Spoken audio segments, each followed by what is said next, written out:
আসসালামু আলাইকুম ভিউয়ার্স, কেমন আছেন সবাই? আশা করছি আল্লাহর রহমতে সবাই ভালো আছেন, সুস্থ আছেন। আমিও আলহামদুলিল্লাহ ভালো আছি।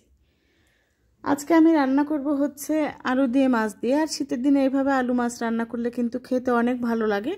আশা করছি শেষ পর্যন্ত আমার সাথেই থাকবেন।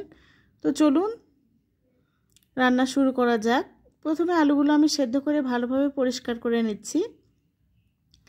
এরপরে আমি বড় মাছগুলোই কেটে টুকরো টুকরো করে নিয়েছি, সেই টুকরোগুলো এখন ভেজে নেব। আর এইভাবে নতুন আলু দিয়ে মাছের রান্নাটা কিন্তু অনেক ভালো লাগে খেতে। তো মাছগুলো আমি হলুদ, লবণ আর মরিচের গুঁড়া দিয়ে কিছুক্ষণ মেখে রেখেছিলাম, তারপরে এখন ভেজে নিচ্ছি। যেসব ভাই বোনেরা আজকে প্রথম আমার চ্যানেলটি ভিজিট করছেন তাদের কাছে আমার বরাবরের মতোই রিকোয়েস্ট, প্লিজ আপনারা আমার চ্যানেলটি সাবস্ক্রাইব করবেন, লাইক কমেন্ট শেয়ার করে দিবেন। তো মাছ ভাজা আমার রেডি হয়ে গেছে। এবার চুলাতে আর একটা কড়াই বসিয়ে দিলাম, তার ভিতরে দিয়ে দিলাম 2টা পেঁয়াজ কুচি। এখন পেঁয়াজ কুচিগুলো ভালোভাবে ভেজে নেব। পেঁয়াজ কুচি যখন এরকম ব্রাউন কালার হয়ে গেছে তখন এর ভিতরে আমি সব ধরনের মশলা দিয়ে দেব।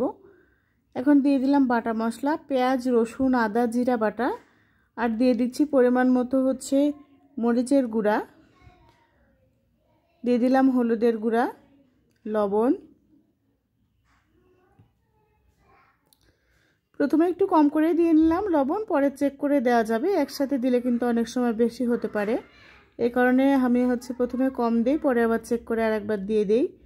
তো ভালোভাবে মশলাটা কষিয়ে নিতে হবে। আর আমি আলুগুলো যে সেদ্ধ করে রেখেছিলাম সেগুলো এভাবে একটু হাত দিয়ে ভেঙে নিয়েছি, একেবারে মিহি করিনি, একটু দানা দানা রেখেছি। আর এই দানা দানা রাখলে কিন্তু খেতে ভালো লাগে।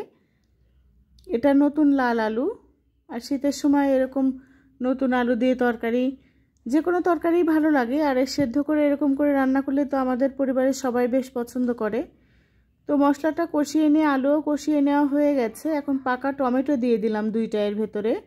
আর টমেটো দেওয়ার কারণে কিন্তু টেস্টটা আরও বেশি হয়। এরপর আমি পরিমাণ মতো পানি দিয়ে দিচ্ছি। ঝোলের পানি দিয়ে দেওয়ার পরেই আমি মাছগুলো দিয়ে দেব।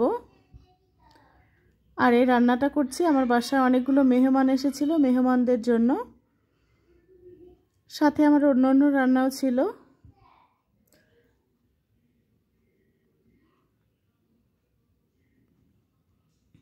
এ কারণে বড় কড়াইতে রান্না করছি অনেকগুলো আলু। তো ভেজে রাখা মাছগুলো তেল সহ দিয়ে দিলাম এর ভিতরে। এখন একটু লবণটা চেক করে নিতে হবে। তো লবণ দেখে নেওয়ার পরে আমি এর ভিতরে জিরার গুঁড়া দিয়ে দিলে রেডি হয়ে যাবে আমার তরকারি। সাথে থাকার জন্য ধন্যবাদ।